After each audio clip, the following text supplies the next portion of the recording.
Awesome, folks. Welcome to yet another episode of Breaking into Product Management. Today, we have with us Nimisha Gupta, who's currently a product manager at Groww. She's been there from the early days and she did transition from a wireline field engineer role at Schlumberger. Of course, she's done a very interesting degree at IIT Roorkee, which we will be chatting more about today, and some interesting tips and tricks on how you can break into product, how you can do salary negotiations, an interesting case study problem that we're going to be brainstorming on together. And then, of course, our fun rapid fire. So, Nimisha, welcome to the pod. Looking forward to this episode. Hello, thanks for having me. Thanks for joining, Nimisha. Quickly kicking this off, I think you've been working with Groww for quite a bit now. But before we come to the Groww experience, would love to jam with you around how you really landed into product management, right? So from a wireline field engineer to product management, how did you really discover product management? How did you decide, hey, this is a field I want to explore? And how did those early days of exploring look like, right? How did you go about understanding what product management was all about, interview prep? So we'd love to learn a little more about those early days. Yeah, sure. So when I was in college, I was a student of chemical engineering. And during college days, I was very enthusiastic about my core field. I wanted to do something in the field itself. I didn't want to go outside of it. So throughout 4 years, that was my objective, and that's what I did. I did internships in the oil and gas industry, and then landed a PPO from Schlum and went there, worked as a field engineer. Then during that time, I realized that this is something which I don't want to continue with. Like, I wanted to get out of that field role because physically it was very hectic for me, and wanted to do something else. So I left that job, came back to India, and at that point, I didn't have anything in mind on what I wanted to do next. So I was still just exploring that what else would I want to do. So I took a break for some time, and then I started again. So before joining Schlum, I had some time, and I did a short 1 month stint at Neo.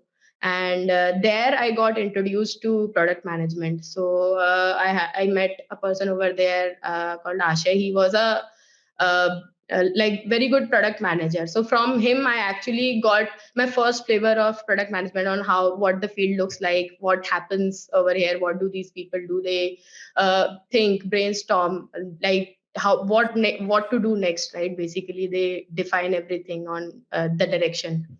So that was really interesting. So from him, I learned what exactly goes on in his head, and how does he think about different things, what are the things that he looks at, what are the different products he looks at, and day-to-day work, whatever a PM does, right? So that's what I saw, and that got me interested that this is something that I would also like to do at some point. And then when I came back, product management was the first thing I wanted to explore. So how I started was that I started looking at different products myself. So I started a product diary of sorts of my own, where I was just looking at different apps and seeing what I like about them, what I don't like about them, if I were to improve something in there, right? So what I would do with that. So I didn't know about the nitty gritties, what happens in back and front end. That tech part, I didn't know anything at all. I was majorly looking at different products from a user perspective, that how a normal user would look at any product. I was just looking like that and trying to understand myself. Then started doing a few courses also, which were available online about product management.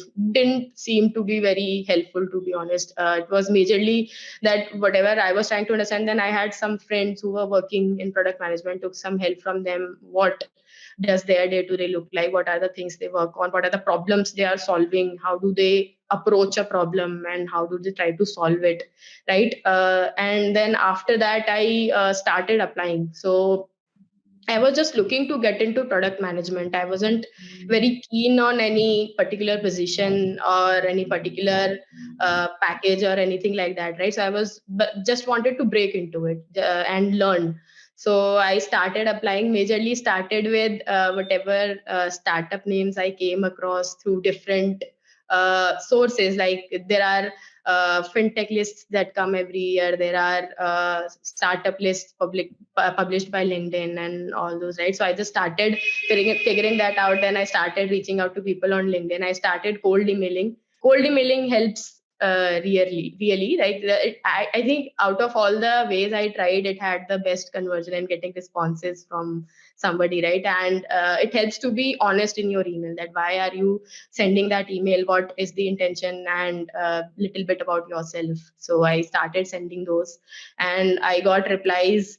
Then few of them didn't fly off because they didn't want to hire a field engineer in a product management role without doing an MBA in between, right? So then some of them responded. I talked to a few. Then that's how the journey started, basically. No, very interesting. Thanks for sharing that so candidly. You briefly touched upon MBA. Given that now you've been 3 years into product management, is that something that you still find critical? Like, would you still consider going and doing an MBA because it opens other doors for you? What are your thoughts on that today?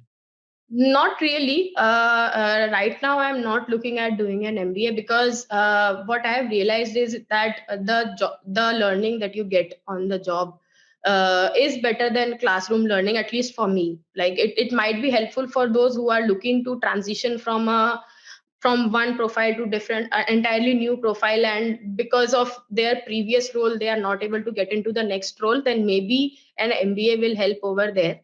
But because I didn't spend too much time in my previous role, it was 10 months only, so I was still considered as a fresher and taken upon as a new learner, right? Yeah, that somebody who is not looking for a senior position or something like that. But if somebody wants to get into that kind of position, then definitely MBA will help them. But in my case, I like the on the job learning more than any classroom learning. So I'm more comfortable with this. And I think working in a startup environment, when you are learning where everybody else is also learning, because everybody together is trying to figure out on how to scale this up, how to grow this particular product, right? So I think that is the best form of learning that one can have in this space. Fair enough. Fair enough. No, great answer. Nimisha, quick question. Now that you've broken into Groww, right? Let's chat a little bit more about that. You mentioned, hey, cold emailing was great. That worked for you. But in your case, while you were applying to different companies, how did the Groww interview process really come up for you? And how was your experience, right? How did you land a role at Groww? Yeah, so like I said, I was cold emailing. So I sent an email to Lalit, who is our founder and CEO also. So he luckily responded. Like I wasn't expecting any response, but yeah, he responded, and he asked me a few questions on why did I go to Slum, and like basically few questions to know about myself. And then we got on a call. It was more like an introductory call, knowing about each other, right, and understanding. Then I had one round of interview with one of our other founders. That was a full proper interview. He was basically asking me about my previous role, the work that I did at Neo, the project that I did there, and details about it. And basically, he was trying to understand that what if I'm looking forward to learn, or do I have that learning capability or not, right? What exactly he was looking at, that he can tell you, but that was what I could gather, that majorly he wanted to understand what I have worked on so far, and if I will be willing to work in a startup kind of environment where processes are not very well defined, and like take on the problems heads on. And because at that point we were a very small team, and everybody was looking at an individual product themselves. So yeah, that's what it was all about. So one round of proper interview with one of the founders, and that was it. I got hired over a weekend. Nice. I think that's probably one of the interesting bits about early stage startups, right? I think that's one of the best ways that of course we'd love to get a copy of your cold emailing template since it worked that great for you. But that's probably one of the good things about early stage, that it's more about what is, do you align with the company vision, mission? Do you have the skill sets, a very basic from? And if you have raw hunger, and if you have a great conversation with that early team, I think there's no structured process, right? That usually comes in post the company raising A, B, more team members, etc. So I think that is one of the advantages for most of our listeners who are looking to join early stage, it's a great way to transition also, because then there are less barriers there. But you need to still be very, very earnest. I think you mentioned that you were, exploring different apps, maintaining a product diary. So those are still very innovative. And although cold emailing is like meditation, in fact, right? Everyone says they do it, but very few end up doing it. I think cold emailing is something like that everyone talks about it today, but very few end up sitting, crafting a great email, finding who to reach out to, etc., doing it really well. So yeah, I think congrats on breaking into product in a non-linear fashion there. How was your first experience into product? Did you expect it to be the way you had seen it probably at Neo or heard about it from your friends? Was the experience very different when you Yeah, got the product? experience was different. So I joined Grow, and then like few days into the How, office, how I big was Grow when you joined it? very few people. I think we had raised Series A at that point, Okay, and they were around 50, 60 people in the got it. And office. how big is it now? We have 600, 700 people now So in the 10x, company. right? Almost 10x. 10x, Bigger than yes. recent. Nice. Very nice. Product team was also very small. They were like just 5, 6 folks in the Sweet. team, and Lalit was the manager of everybody. Sweet.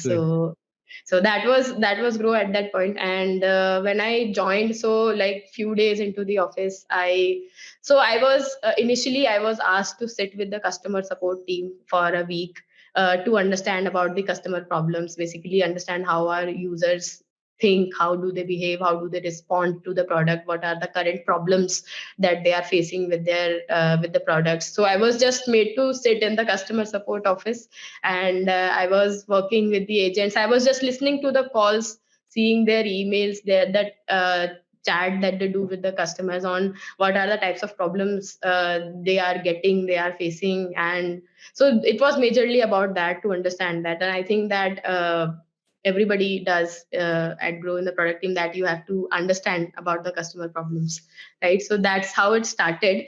And then once that got done, then I started on my first product. So it was a new team. We were working on so we were just ideating at that point that okay, this is something that we can do in the fintech space next. This is the next product we want to pick. So there was only one person on the team. He had just actually started the team, and he was exploring ideas, talking to third parties, all that, and basic stuff, basic ideating on how something, what is something that we want to work on, why do we want to work on it, right? Then we had a few, I was asked to sit with him, understand what he is working on. Then basically I was spending time with him, and trying to understand what is going on, right? I was new to fintech, I was new to product management, so didn't really know much about the terms. So whenever the meetings used to go on, I used to be on Google, on the sites, googling what different terms meant at that point. And then after the meetings, I used to spend some extra time with him to understand that what were you actually saying in that meeting, so that I could gather. Then after that, that's how it started. So it was a 0 to 1 product that we worked on. We talked to some potential customers ourselves, understanding what would they look for in that particular product. Then we did some market research also on how the market looks like for that product. And finally we started building. We started with third party integrations and all that, and that's how it started. So first 2 years at Grow, I worked on that product only, taking it from 0 to 1. And then recently I moved to a new product, which is an already scaled product. So currently I'm working on a product which is on a huge scale. So right now I'm getting to solve scale problems, that like even if you make a small copy change on production, it impacts like millions of users, because a lot of people see it, right? So that's what I'm working on. So with Grow, in 3 years of work that I have done here, I have got a variety of experiences, that I got to work on a product from scratch, as well as on the other side of the spectrum, got to work on a product which is on such a huge scale, right? So that has been a really good experience for me. Every day is a new day, and every day you get to learn something new which you didn't really know earlier. So yeah, it's very interesting. Nimisha, have you Like in your 3 years at Grow, have you made like one of those intern errors? For example, given that you've grown from very early to late, and we've seen some of these funny bugs that come up. Sometimes it could be as simple as a notification, right? Some of us send like a test. So has there been an instance where you've been involved in like in developer cases, sometimes you drop a production database, right? It can be as big as that or as simple as a notification. Do you come across any funny anecdote in the retro that you thought was super serious back in the day? So it wasn't very serious actually, because the first product that I worked on, right? Like I said, it was a 0 to 1 product. So it wasn't at a huge scale. So we were free to experiment with it. Like it wasn't like everything that you change on production has to go through layers of approval, Yeah. because it was more like that everything was experimental and we were just trying to learn on what will work and what will not work. Sure. So at that point, like on some of our, so we have these cards in our design, right? So on some of the cards, we just put some tags, like new tag kind of to gain the user's attention. And so me and my designer, we decided that okay, let's do this, and we put those tags over there and we shipped it into production also. The next day, everybody started. I got like tons of messages. Why are these weird tags showing up on production on Wow. your product? And like, okay, we decided to do this to get to gain the user's attention, but apparently it was the design wasn't looking very nice, so we had to take it down. It was on website, so it was still easier to take it down because the deployment cycle was shorter. Got But yeah, that was one anecdote that I remember, that okay, we did this one thing. And now it wasn't very serious at that point. Like I didn't get any like serious comments on it or something, but just good feedback. But it was a good learning for me also, that whatever you put on production definitely needs to go with some serious thought and screening, right? So that was good. But now that I look back at it, I just look back and smile at the incident that I was doing things like that in the early days. Absolutely, absolutely. No, thanks for sharing that. Nimisha, especially being on the other side now, right? You probably got into growth 3 years ago, but now you're at a position where you're probably hiring folks. So I want to quickly jump into the meat of the section on, hey, how does the role interview process at Grow look like? Especially for folks looking to break into roles at Grow. Any tips or tricks you can share? How do the rounds look like? What are some of the questions that are asked? How can someone prepare for them? Anything you can share around that, that would be super helpful. Yeah. So when I joined, there was, like I said, it was a very short process. But now that Grow has grown over 3 years, right? We have a proper process in place. So specifically for APMs that we hire, right? We have a case study round and a resume screening round in the beginning, and after that it goes to a few more rounds, typically 3 to 4 rounds more, right? Where you interview with different functions, where you one round will be with your hiring manager, who will just basically do the screening, understand more about you, what kind of a person you are, right? If it will be a good fit for the team or not, and the product values that we have at Grow, if you have those values or not, right? Then next will be with some of the product managers, who will basically, what I ask in my interviews is a few questions around product thinking, that you can take any product that you like. So no barriers over there, that there has to be something with a particular thing or not, right? It can be anything. And then how you think about that product, if there are any shortcomings that you identify in that product, or if what is something that you really like about that product, or things like that, basically, right? And if somebody would have built that product, then what was the thought process that would have gone behind it? So things like that, basically just trying to understand how the person thinks. So there is no set answer to it, there is no set template that I'm looking at. I just want to understand the thinking process of that person, how structured that is, right? So that is one. And then there are more rounds like that, and finally HR round. HR does the conversation with that person. So that's how the current process looks like. Got it. How many rounds usually for an APM or a PM role? So we do not have a fixed number of rounds. Like it can be 3 to 4 rounds, can be lesser, depending on what position and what seniority level you are getting hired at, and if like there is really good feedback from one of the rounds, then we do consider that. So it's not very strict Structure. over there. Got it. Any particular questions that you can share, maybe from your experience, some of your favorite questions that you like to ask, aspiring product managers?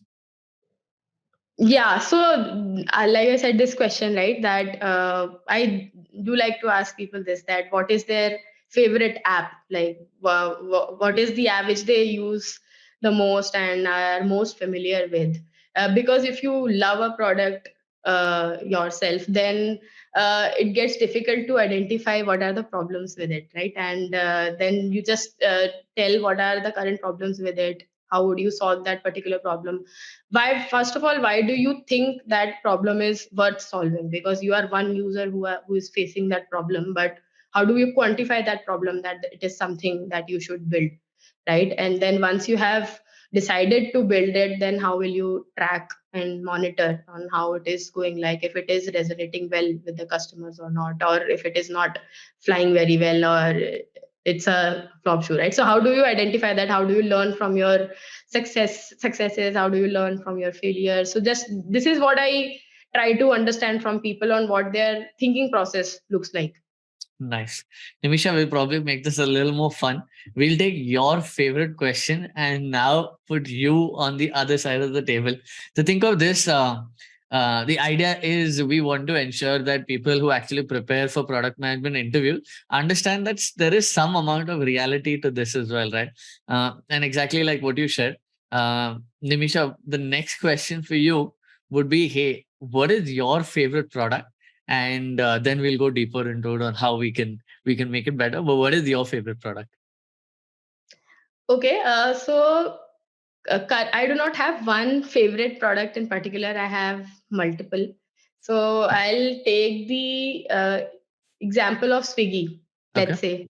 So I'm a big foodie. I love my food. So Swiggy is definitely one of my favorite apps, and I order food from there.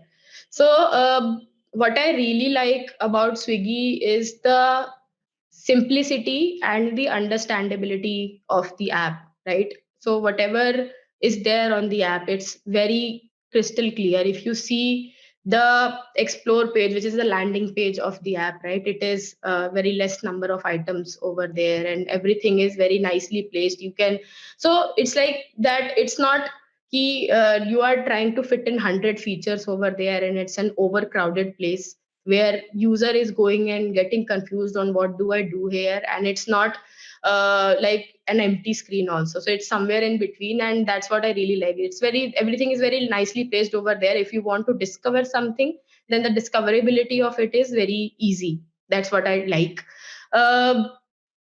One more thing that I really like about Swiggy is ki whenever they are launching something new, like let's say they recently when they changed the navigation of the app, right? That how you navigate through the app, they run you through the process so seamlessly that the user's transition from one state to other is very seamless. Like I do not have to go on the app and struggle with understanding it from scratch all over again, because they will do some level of learning. They will do short videos or a few coach marks over there to just navigate you through the app and understand about it, right? So that's what I like, that the change management that they have in place for transitioning from one state to another for the user, that is very seamless.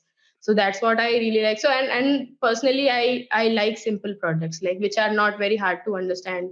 And there is one thing that I have learned over time is that if for your product, if you have to explain it to the users on what it is, then probably you have not done the job really well, right? You do Exactly. not have to explain what it is about. So that's what I really like.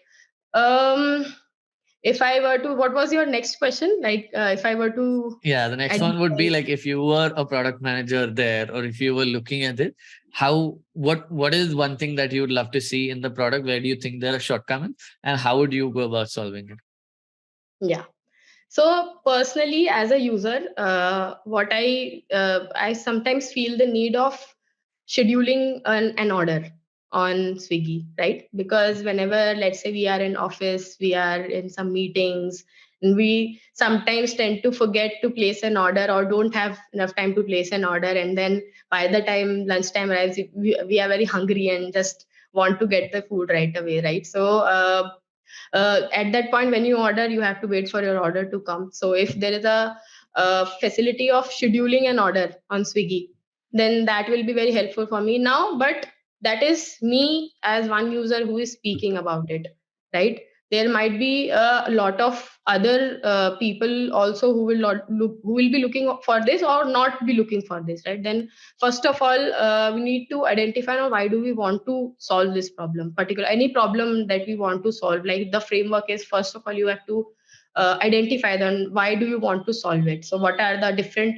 factors you will look at to identify if you want to solve this problem or not. So what I will look at is look at first of all customer responses, like customer queries, how many customers are reaching out and asking for it, right? And then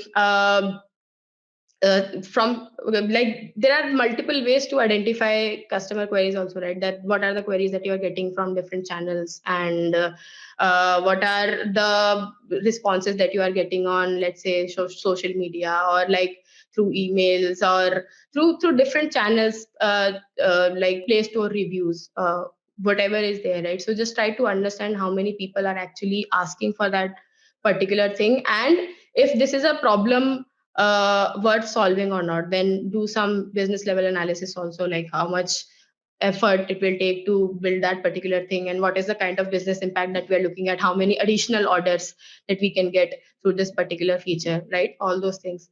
And once we have understood why do we want to solve a particular problem, then we come to the what part of it, on how what do we want to build over there, how will the first of all, what is the core flow that we are trying to build, right? That how will that particular order scheduling will work for a particular user, and then work out the design part of it, discovery, then how will the flow look like, how will it take it to the terminal stage, which will be the payment, and how will the user track, how do we make sure that the user doesn't continuously have to track and the order gets placed at the back end on time, right? And then take care of, because Swiggy also has along with the software part of it, there's a lot of operational part of it that goes behind it, right? Then how will the operations handle it? So all those things, so that I will look at. That's interesting. Um, is there a particular reason you like Swiggy over all the other apps? Is it just the simplicity? Is it that user onboarding compared to, I think I don't want to take any other names on the board, but is that the primary reason you like it? Is that your go-to app today?